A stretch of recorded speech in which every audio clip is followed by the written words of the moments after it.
Good evening po sa lahat. Magluluto pa ako ngayon ng noodles. Ngayon, titignan natin kung gaano kadaling sindihan po itong stove na uh, ipa-stove o yung rice holly stove namin na portable. May timer po dyan.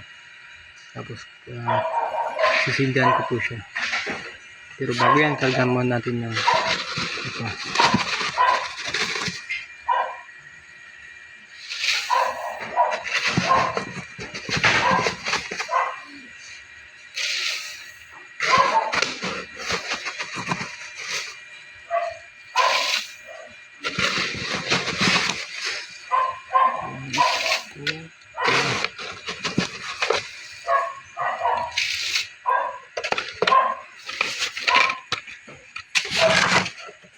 Natin sindihan.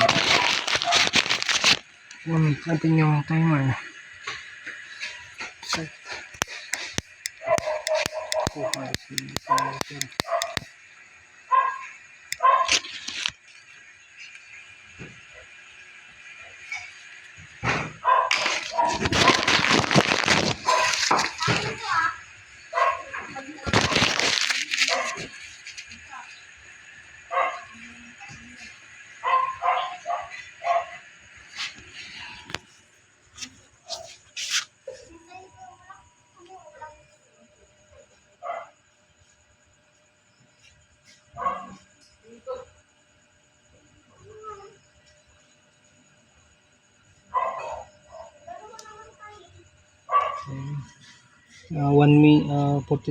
48 seconds. Nasindihan na po natin yung stove natin. Ilalagay ko na po itong sirola natin. Ngayon, tingnan naman natin kung gaano kadali siyang kumulo. Ayan.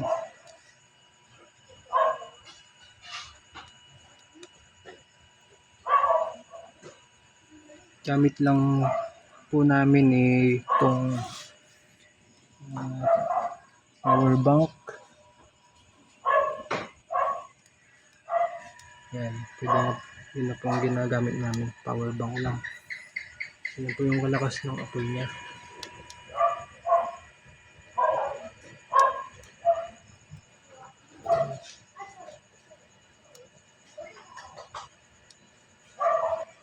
Maliit lang po siya pero malakas po yung apoy niya.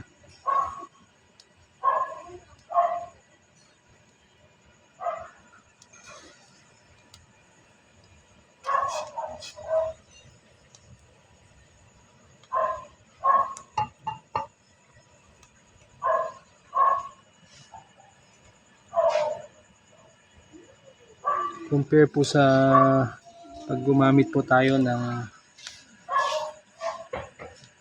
kahoy o kaya yung uling, mas madali pong sindihan po ito.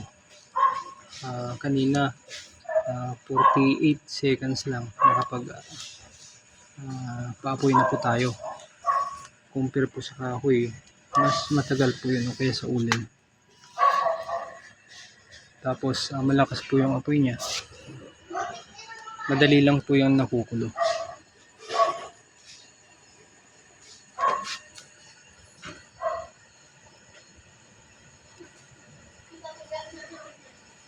So kung nagluluto po tayo ng noodles o kaya mga pansit canton, madali lang.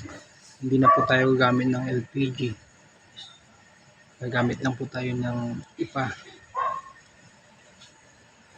Compare din po sa pagkuha ng panggatong.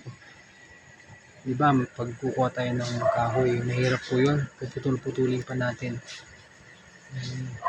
Dito sa ipa, punta ka lang sa rice mill, may panggatong ka na. So napaka-convenient din. Yun lang ay tapos yung ipa mura lang naman, magkano lang, 10 pesos, 5 pesos yung minsan nga pinapahingi pa. Yun, kumukulo na pala. na 3 minutes. Yan po. Bali magmula pagsindi natin hanggang sa kumulo yung gagamitin natin na pangluto ng noodles. Kumulo na po siya. Kaya ang dali. Bilis lang po siyang kumulo. So yan lang po ang share po namin ngayon. Salamat po sa panonood. Paki-share na nga rin po pala ito kung sakaling napanood nyo para mas marami pong makakita nitong lutuan po na ito na napaka convenient. Tsaka sabihin ko na mura din lang po na video na makukuha nyo ito. Thank you po.